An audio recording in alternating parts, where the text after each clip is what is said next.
Nyack, which is 30 miles north of New York City, was a shipping working town. And Edward Hopper's family was among merchant class. They had family money that helped to sustain them in hard times. The outside came in through books, but it also came in through periodicals and magazines that they received. That was part of the fabric of this house. So it was an open family. It was open to new ideas. I think this is a room that probably shaped him and had a formative influence on his interpretation of light, of windows, of space, of interior and exterior, and the views directly to the river. Edward Hopper loved to sail. There's a beautiful photograph of him as a young child, maybe 7 or 8, in a rowboat. Here he sits alone, but content on the water. His mother knew how to encourage him to draw. He was curious and was given notepads to walk the town to capture the people's expressions. I think he just was allowed to be creative. And that was something that really set his family apart, rather than pushing him to business, pushing him to a profession.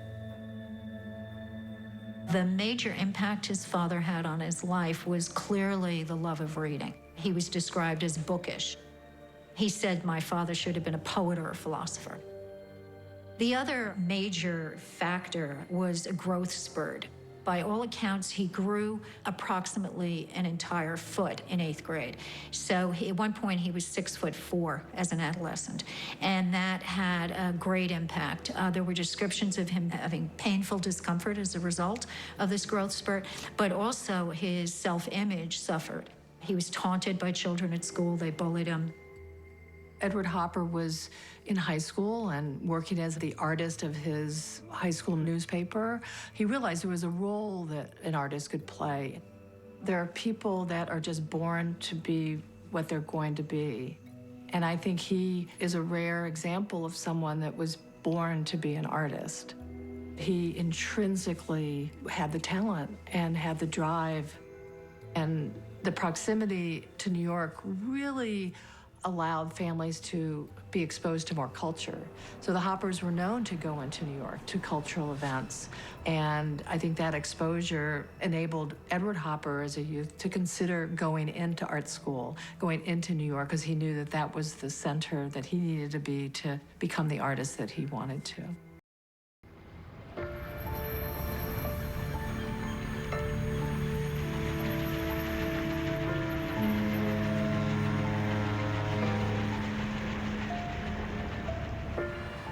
I've always been interested in approaching a big city in a train. There is a certain fear and anxiety and a great visual interest in the things that one sees coming into a great city. At the moment that Hopper is moving through art school, he is studying in New York. He's studying under William Merritt Chase and Robert Henri. And even that in and of itself signals how art is shifting and responding to European influences. Hopper began his career as an illustrator, and he knew how to record that which was in front of him. But he wasn't interested in recording the American experience at this time. He's not invested in that at all. I think that the confines on his creativity as an illustrator is what challenged him, which made him fight, because I think he wanted to create on his own. He wanted to say, this is my work.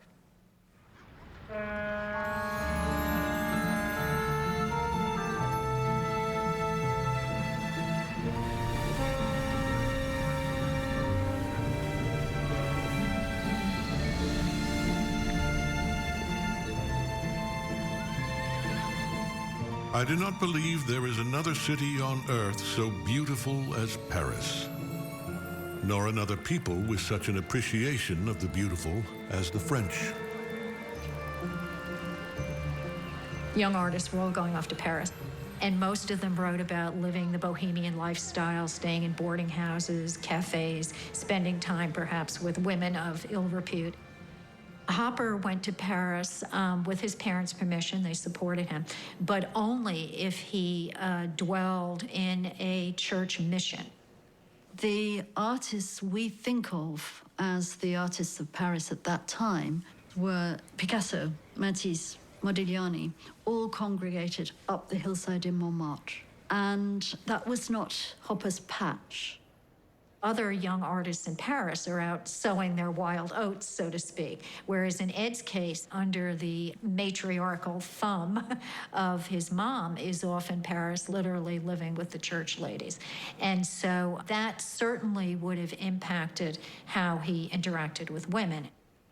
The romance that Hopper pursued with Alta Hillsdale, largely in Paris, spanned 1904 to 1914.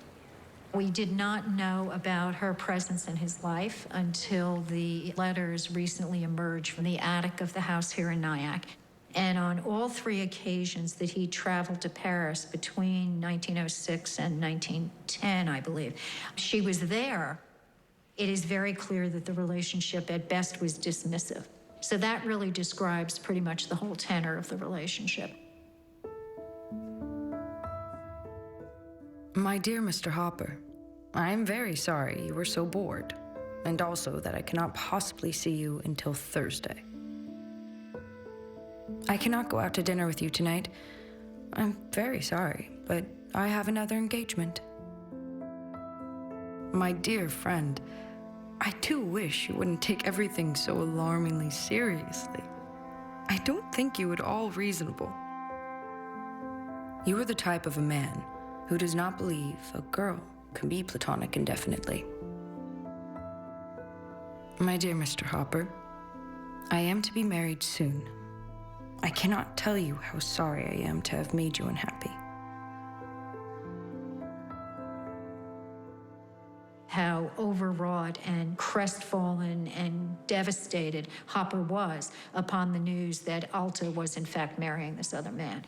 Apparently he tried to go see her and she said no, and there was this sort of heated exchange back and forth. It's pretty clear that there were romantic, perhaps sexual overtures that were not welcomed. So basically, the whole tone of the relationship for 10 years is him pursuing her and her sort of putting him off. One of the most enigmatic paintings he ever painted is called Summer Interior, which shows a partially clad woman. She's naked from the waist down, slumped on the floor.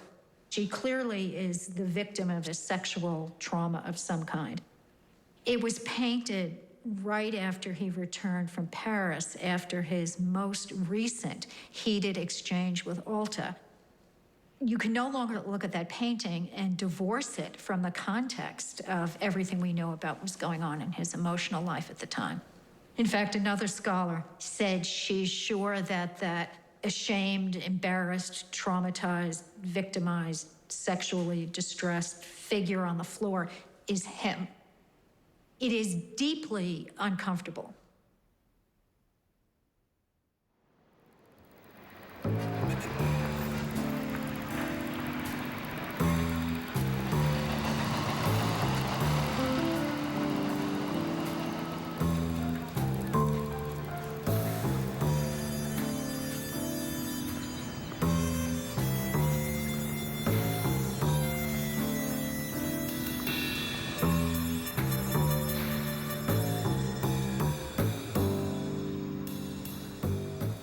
Washington Square North was kind of a famous building within the artistic community. It had been really turned into a studio building. A number of artists before him, writers before him, a center of cultural activity. It really was one of the most New York of places. In many ways, a perfect spot for an artist.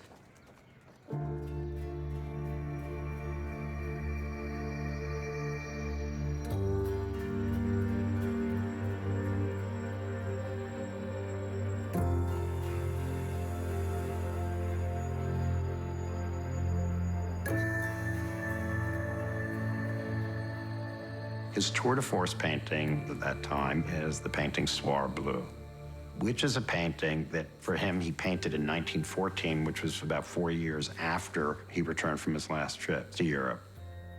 So basically, Soir Bleu is an outdoor cafe scene, and it's a place that he actually went with Alta. We see a figure of a clown painted in white. We know that that's Edward Hopper. We have a prostitute who was there procuring business. It appears as if her pimp is sitting at the table across from the clown figure. So he's basically gone back to a place that he went with Alta and played this scene of despondency, sexual distress, or sexual misbehavior. So the word that's often used to describe it is cynicism. This was a painting that in many ways kind of synthesized his own admiration for Degas, early Picasso, Toulouse-Lautrec. The Soir Bleu was castigated for being a very French-looking painting. He was highly criticized for it, and basically he rolled it up, and it was never shown again until the Whitney unrolled it.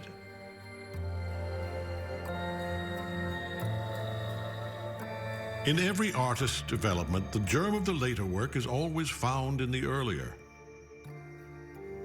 The nucleus around his intellect builds his work is himself, the central ego, personality, or whatever it may be called. This changes little from birth to death. What he was once, he always is, with slight modifications.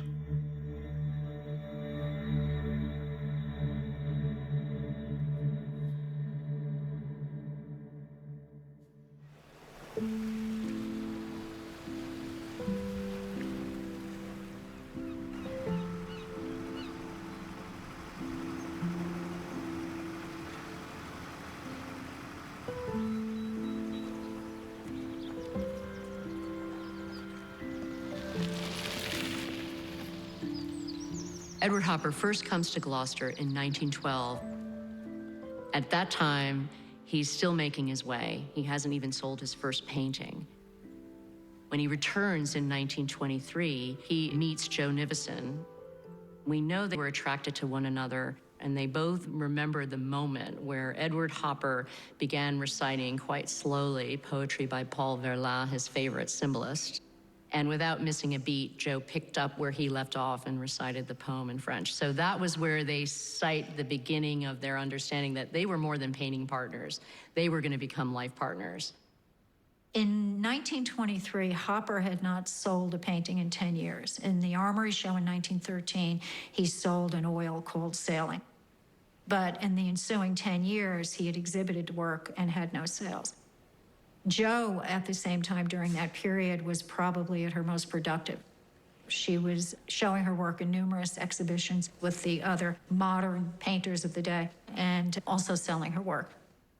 She recommended him to gallerists and got him some interest in his work, from which point on, his career soared and hers sort of seemed to collapse. At Gloucester, when everyone else would be painting ships and the waterfront, I'd just go around looking at houses.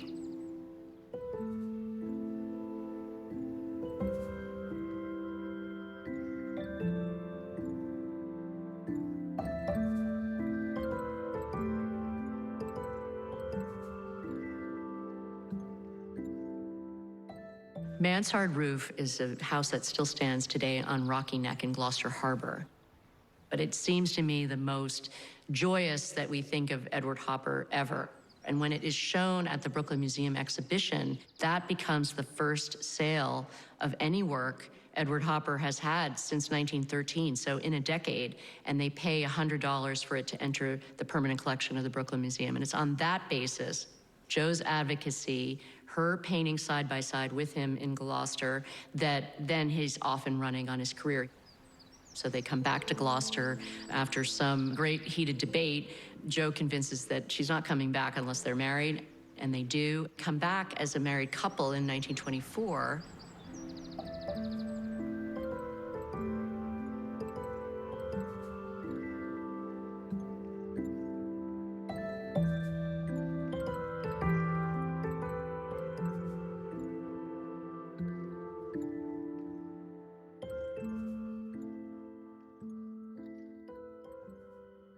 It becomes clear that they painted side by side. This is a husband and wife painting team. And again, they have chosen the identical locale and they're sitting next to each other. So the compositions are identical. It's clear that his style changes under the influence of Joe, specifically his palette. Joe's colors are much more spontaneous, much more expressive, and so he starts to take on those same qualities in his palette.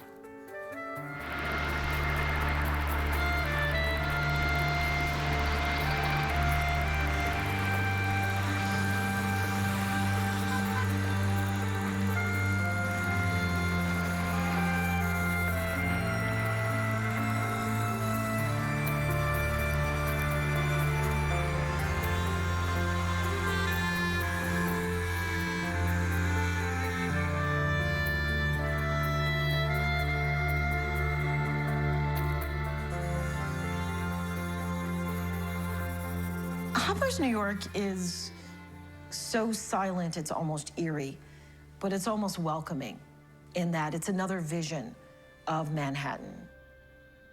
We don't have the cacophony of the subway, of the voices, of the peddlers on the street. We don't have the crush of bodies. We have an artist who is stripping out his canvases, imagining a city that is very much of his own creation, not doing anything any New York or urban artist is really doing at this time. Well, I like buildings and I like people, somewhat. And I like landscape, somewhat. They all go together in my mind. I'm a painter of rather wide range of subject, really, if you know my work. Perhaps more than any painter I know.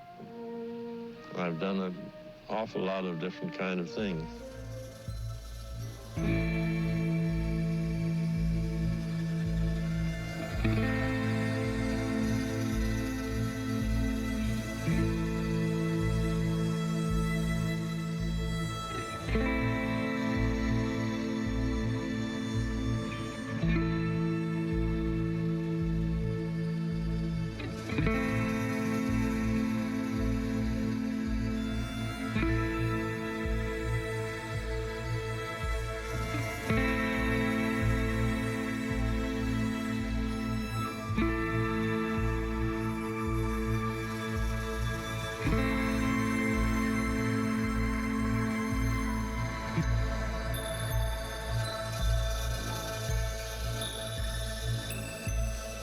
You have to remember, he is coming to maturity at the time that the Chrysler Building and the Empire State Building are built. You would think every building in New York City was no more than 3 or 4 stories. That is pretty extraordinary. So he is trying to escape the city as much as he is trying to preserve the city. I think Hopper was aware of and responding to a kind of isolation. What happens when one is alone? That can be psychological, that can be physical, that can be social. And I think that was definitely part of the human condition that he wanted to articulate.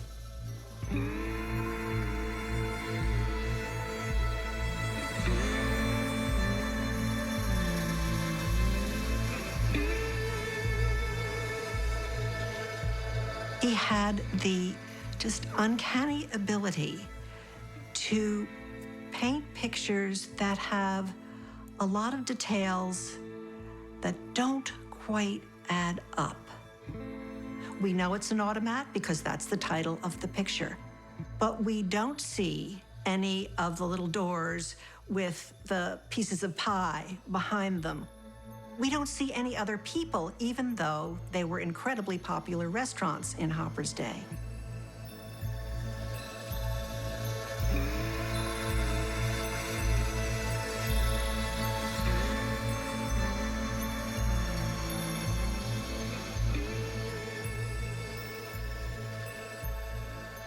If you look at his pictures, the values of contemporary society are reflected in them.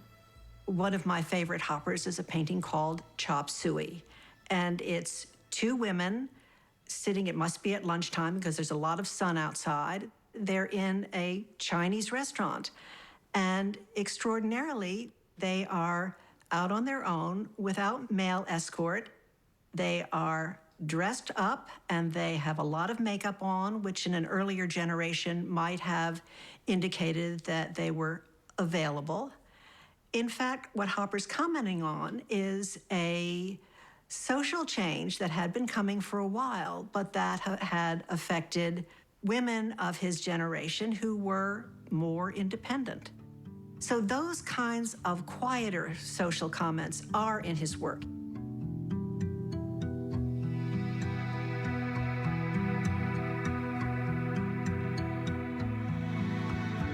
I spend many days usually before I find a subject that I like well enough to do, and spend a long time on the proportions of the canvas so that it will do for the design as nearly as possible what I wish it to do.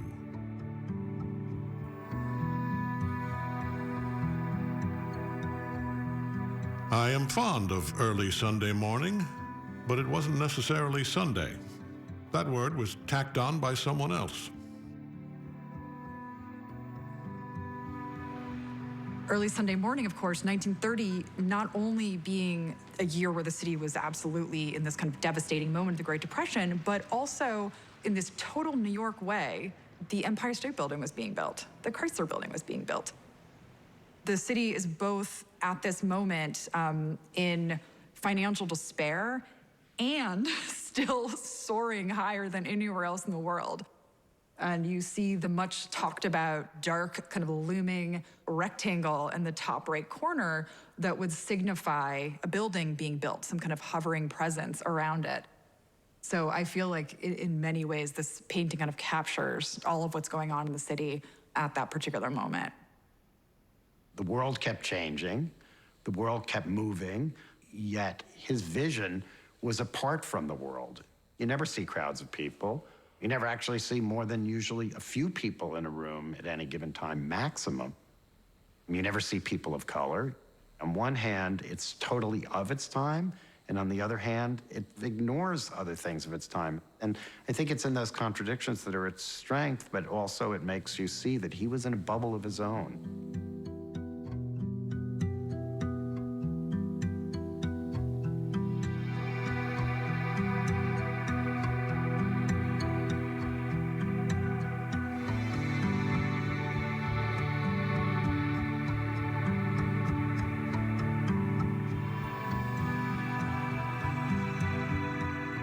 The idea for room in New York had been in my mind a long time before I painted it.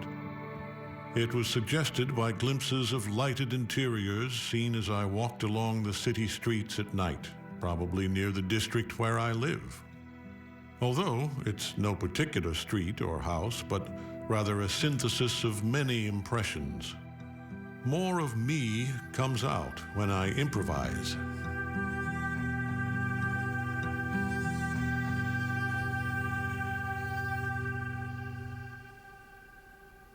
His relationship with Joe was very, very fraught.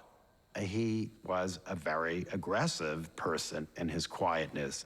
He overshadowed Joe in many ways, and the kind of classic notion of the wife supporting the husband, that was clearly the case. She was a serious artist in her own right. And there was also a very jealous relationship. I mean, she didn't allow Edward to paint from any other model except herself. And so having her pose for him was easier than him having to go and procure the services of someone else. So depending on what he needed a woman to do or what role he wanted a woman to play, Joe was conveniently present. Sometimes talking to Eddie is just like dropping a stone in a well, except that it doesn't thump when it hits bottom. Everything must work according to his personal reactions, prejudices, point of view. It wears me down, but doesn't wear me out. Their temperaments could not have been more different. She was a nonstop chatterbox. Every account of everyone who knew her, she was gregarious, she was outgoing, she was chatty, she was fun-loving, she was sociable. So just a very, very outgoing personality. And he was the opposite. There are also some friends who have described his dry spells in using language that could be used to describe clinical depression by our standards. Whether or not he was depressed, we don't know. But at the same time, taciturn, quiet. Oh, it's a long time between canvases. I have to be very much interested in the subject. It's a complicated process. It has to do with personality, of course. It's very difficult to explain. When I don't feel in the mood for painting, I go to the movies for a week or more.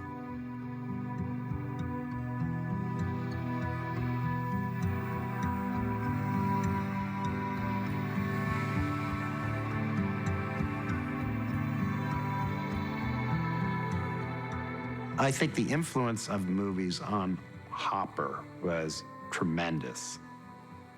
Even the phrase that he used where he talked about projecting his feelings onto a canvas. One movie he always talked about would be the movie Marty with Ernest Borgnine, a man who on the surface seems to be a very nice, happy-go-lucky kind of a guy, but underneath there's tremendous anger and repression, and actually I think he probably identified with the figure of Marty. But also, if you look at movies like Strangers on a Train, which is early Hitchcock, the early Hitchcock you see influencing perhaps Hopper, and then you see later Hitchcock with something like Psycho, which Hopper was very amused about, actually, where Hopper had influenced Hitchcock.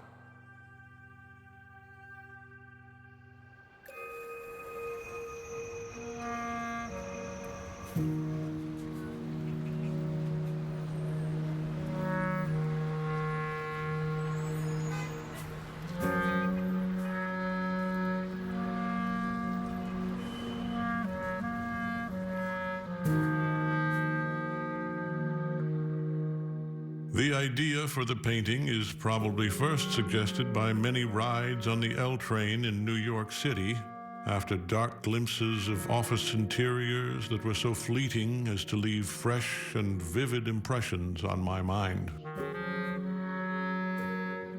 Office at Night is a remarkable painting simply for the possibility that is there.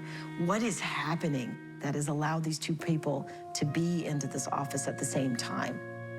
We are able to build a story around them based on the choice of shoes, the quality of their dress, how tightly it hugs the body, and how much is revealed, how sexualized the figures might be based on that. They are little points of direction.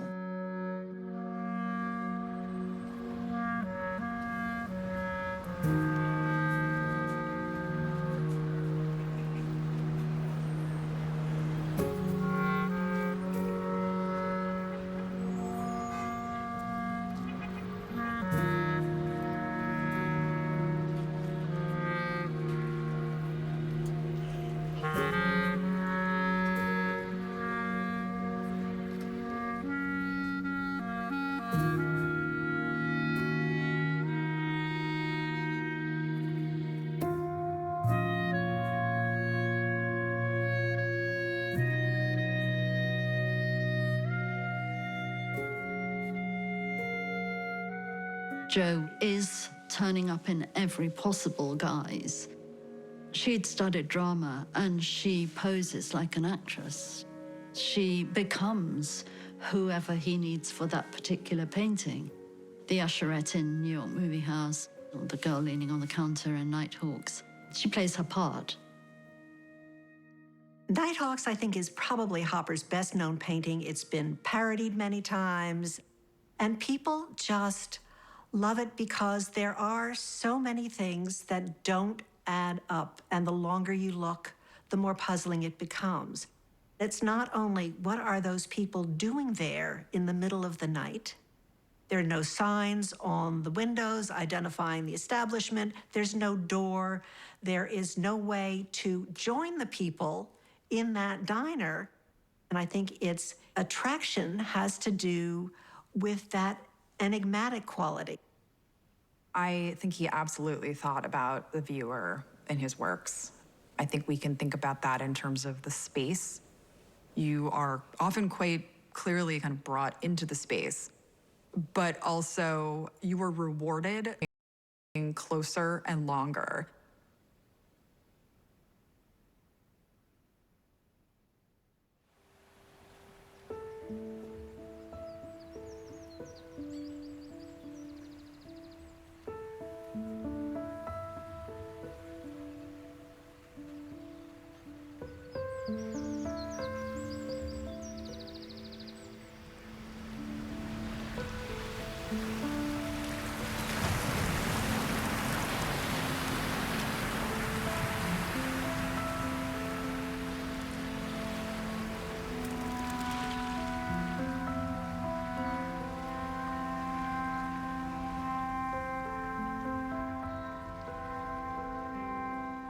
My aim in painting has always been the most exact transcription possible of my most intimate impressions of nature.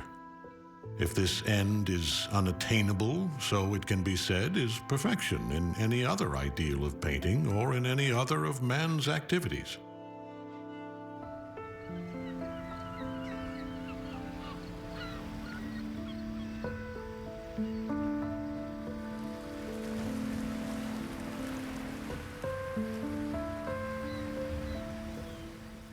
We like it very much here at South Truro and have taken a cottage for the summer.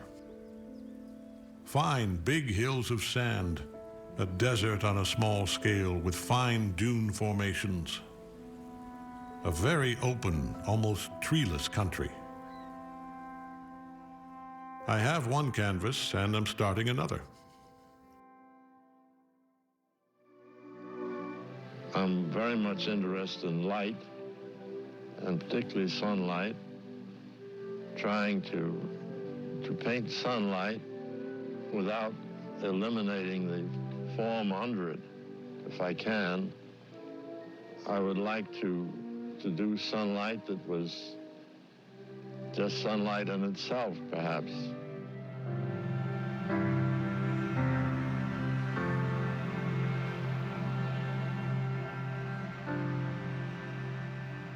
They built the house in Truro in 1934. She inherited some money from an uncle, and they used the money to build the house. They spent half the year there. The house was very isolated and out on a sandy road, so their social engagement, their social life in Truro was much less than what it was in New York. They went there primarily for him to work, and you can tell Joe would fret if they'd been there too long without him having started a canvas. In the box are 24 diaries that span the Hopper's time on Cape Cod. These are the much more personal viewpoints of Jo Hopper and her way to, I would say, vent about her life with Edward Hopper. Typically, when she's in a good way with Edward Hopper, she calls him Eddie, E-D-D-Y. If she's not happy with him, she refers to him as the letter E, a capital letter E with a period, and you will find many more capital E's than you will Eddies in this. But there are a few instances where she will say something sentimental or nice about him, but that doesn't happen all the time.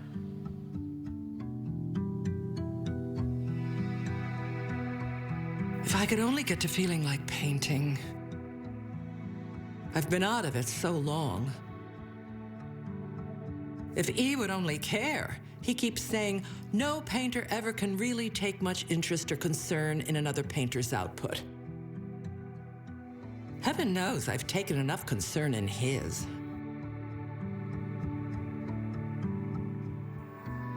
A little dispute over parking. E wouldn't let me finish the job. I maintained I'd never learn to do anything if he always shoved me away from the wheel when there were any little feats of common sense to be pulled off. So he hauled me out by the legs while I clutched the wheel.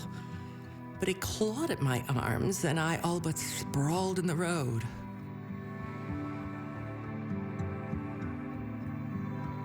What has become of my world? It's evaporated. I just trudge around in eddies.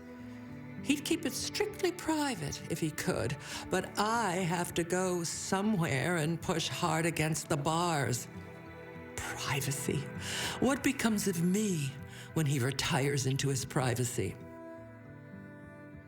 How much better if I still could paint. That at least would dispose of me.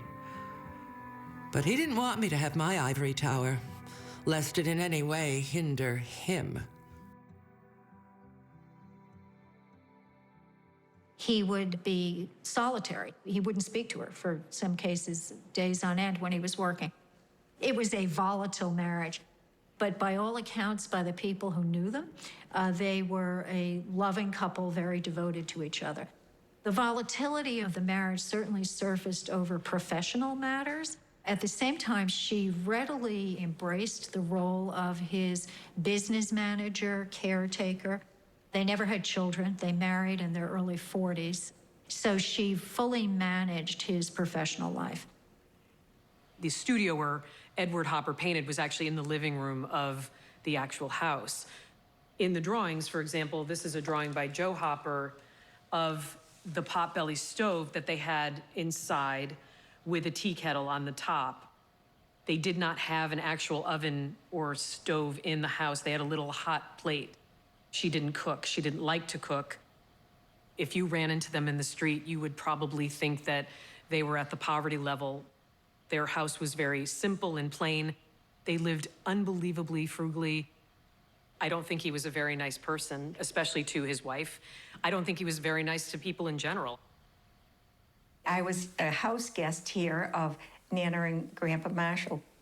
When I realized that Mr. Hopper was in the room, that he was one of the guests, I immediately went up to him and introduced myself and told him that I had just finished studying about him in a humanities class that I took at school, and I was just so thrilled to meet him. And his response was so gruff and cut me off in such a way that I just decided that perhaps I'd overstepped my bounds. They'd stop by the house, especially around cocktail time. They'd just kind of show up.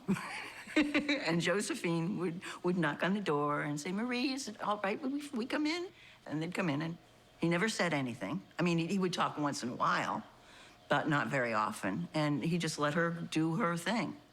And he would, come into the house, sit, have his drink. Joe, you couldn't shut her up.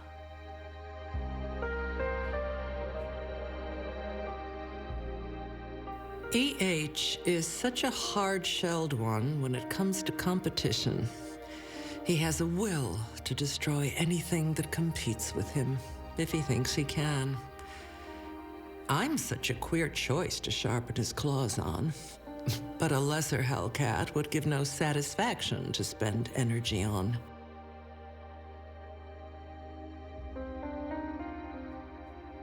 People in his paintings rarely interact and rarely touch or anything like that. I mean, they are separate. Frequently, they don't even look at each other. This is kind of absence of a human narrative. And that is, again, fundamentally the mystery of how these paintings can be so evocative.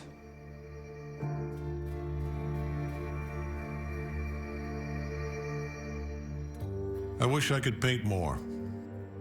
I get sick of reading and going to the movies. I'd much rather be painting all the time.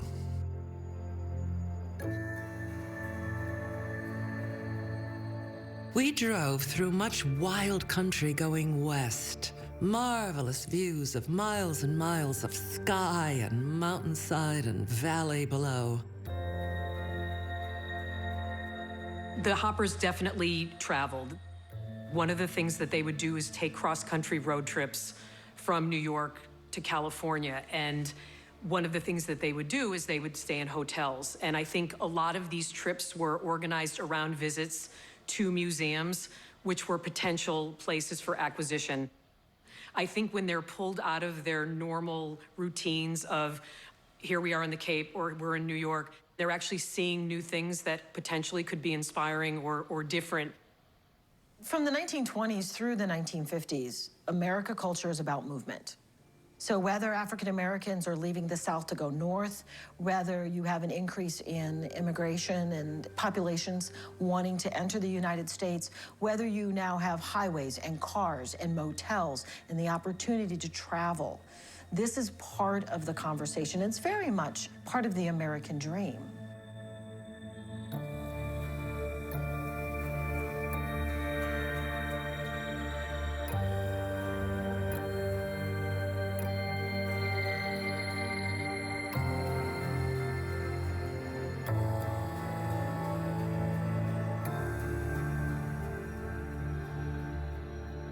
I love the painting 7 a.m. Like most of his paintings, you cannot get entry into it. There's a kind of matter-of-factness and an unimportance about the whole thing. It's about the idea that so much of our lives are, frankly, pretty unimportant. He is talking about the quotidian, the ephemeral, and, you know, in the end, what does it all add up to?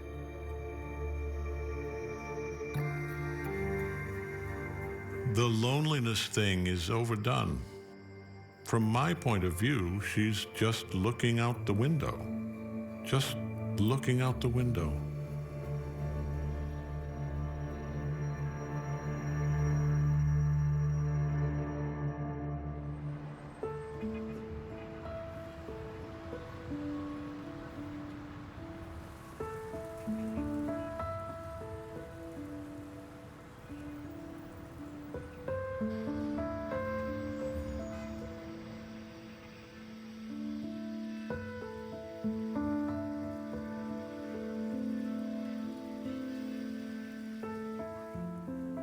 Hopper's process is so slow and methodical. It typically took Hopper often about a month to realize a canvas. Much of the time in between was the thinking, the determining the subject, the sketching, the compositional sketches, and his output is so minimal as he gets older. Throughout the decades, we know from the journals that he would finish a painting and 1-2 days later would be bringing it to the gallery. So there is a sense that immediately after completion, it was destined for somewhere beyond lingering in the studio.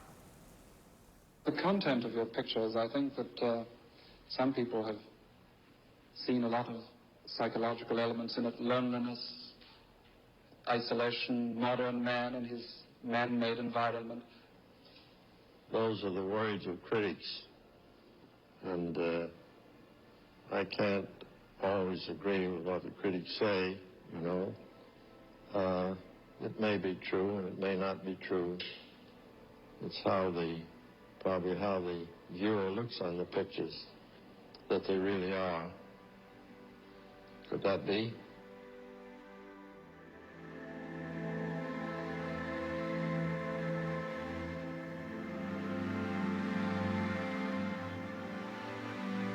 I think that Hopper painted the city that he felt needed to be or should be represented. No more, no less. I don't think Hopper really thought too much about the diversity of the United States. He didn't think about the migration of people from one region to another. He painted what he wanted to as an artist. The new Negro movement beginning, really kind of burgeoning in Greenwich Village, the protests that would have been happening through the 50s and 60s. It's just almost comical for me to imagine Hopper still in his button down at his easel when you have this great like bohemian culture happening right outside the window. And it's not really reflected in the work. I think in the end, what he really cared about was that his work was shown and that he got recognition and that he was able to sustain himself. I mean, both mentally and physically. He did not like being the star in his own movie. He had no interest. He would have been happy to disappear.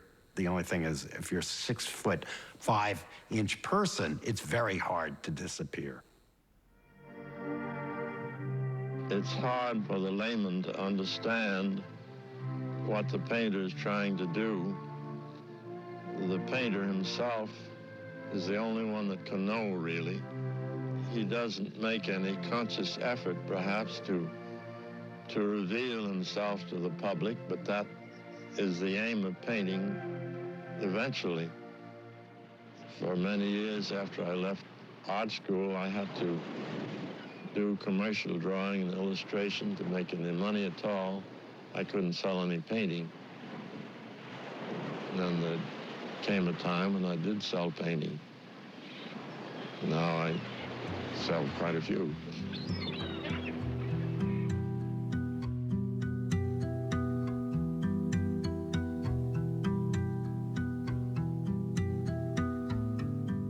The pictures are, in a way, our children, and I always like to know who gets them. These people, are sort of in-laws.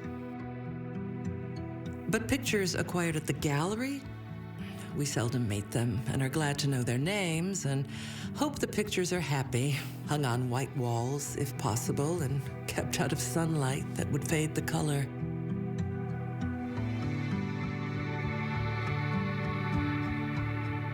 The whole answer is there on the canvas.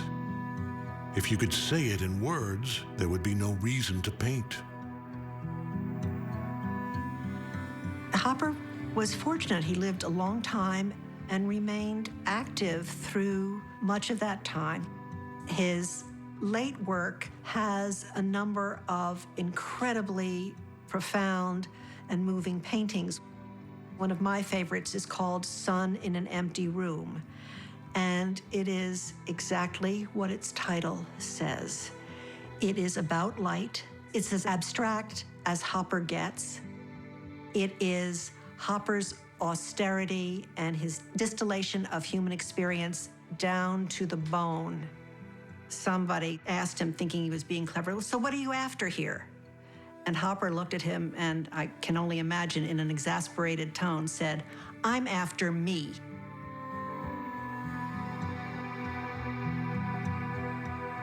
Hopper has an artistic continuation in terms of influence, how he affects people, artists, painters, visual artists of all kinds, filmmakers. But in some ways, if you make the metaphor of the subway line, he's a one-way track. I mean, he's going one place, and he did it. And he did it brilliantly. But in terms of the tree of art history, of modernism, Hopper's line really doesn't go anywhere. It's its own line.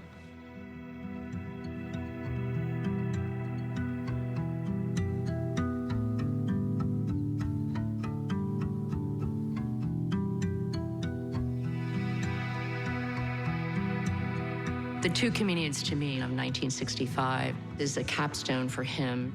It is the last painting he ever finished that came off his easel before he died. It is definitely his statement of saying, I may have not been as supportive as I could. I think he finally realizes now's the time to really acknowledge all that she contributed to my success as Edward Hopper, and hence it really is a statement of their creative partnership where she was very much part of the story in producing Edward Hopper for the public, for the audience. And so that public sense of their taking a bow. You know, men are not grateful creatures. You think not? No, I don't think so. Why do you say It's that? women that are grateful. Really? And I who think cares? And who wants it? Who cares about it? It seems to me that women are the ones that show the gratitude for little things and big, and who remember over the years. They remember. On Masterpiece. We are vets. Whatever happens, the animal must come first. We'll finally have a new assistant. From London. He won't last. May I begin, Mr. Harriet? I thought that went rather well. James, look at the little faces. We said we'd wait. Just not sure what we're waiting for. If this war's taught us anything, it's to cherish every moment. All Creatures, Great and Small. A new season on Masterpiece. Sunday, 9/8 Central. Everything I wrote had to do with the movement. So they said, well, Max, just come in and play music. You don't have to talk. The male power structures decided that they want to not let the people in. See, the trouble with you is that you get very resentful whenever anybody reminds you of what you say. If I said what you said, I'd feel the same way. What is really at issue is the First Amendment. We're trying to bring government back to what it knows how to do. You can have an idea, and you can be certain about it and completely wrong. All of us are looking for a place under the sun. Major support for American Masters provided by... These days, we need each other more than ever. That's why AARP created Community Connections, an online tool to find or create a mutual aid group, get help, or help those in need. Stay connected with AARP. American Masters is made possible by support from the Corporation for Public Broadcasting, the Rosalind P. Walter Foundation, Sue and Edgar Wackenheim III, Seton J. Melvin, the Lillian Goldman Programming Endowment, the Blanche and Irving Laurie Foundation, Koo and Patricia Ewan, committed to bridging cultural differences in our communities, Taya Petschek Irvolino Foundation, the Philip and Janice Levin Foundation, Vital Projects Fund, the Mark Haas Foundation, Judith and Burton Resnick, Ellen and James S. Marcus, the Ambrose Monell Foundation, the Andre and Elizabeth Kertész Foundation, Blanche and Hayward Cirker Charitable Trust, Anita and Jay Kaufman. Support for Hopper, an American love story, provided by Bank of America. The Better Angel Society member, the Fullerton Family Charitable Fund. Alice L. Walton Foundation, Christie's, Lori M. Tisch Illumination Fund, the Robert and Arlene Kogod Family Foundation. And by contributions to your PBS station from viewers like you. Thank you.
You're watching PBS. I'm gonna get started. Come on. Watch me. These are your immigrant ancestors. Wow. What's in that? God, sorry. You're alive. I am. Gospel music is soul. Amen, brother. This is amazing. On Masterpiece Mystery. My name is Eliza Scarlett. I'm a private detective. And please, don't say you're at one. I'm running this London office now, and I can assure you things will pick up. We have exactly no clients. Desperate times call for desperate measures. No sniffing around or digging. I'm not a dog, William. What have you done? You're tired. You look beautiful. Miss Scarlett and the Duke on Masterpiece Mystery. Sunday at 7 on 9 PBS. 9 PBS, in partnership with the St. Louis Chess Club, presents the premiere of Today in Chess on January 15th at 7:30 p.m. Join host Sharon Carpenter as we present the world of chess like you've never seen it. Learn chess strategy from the masters, travel the world as we cover chess competition, and understand the resurgence of American chess straight from the chess capital of America, St. Louis, Missouri.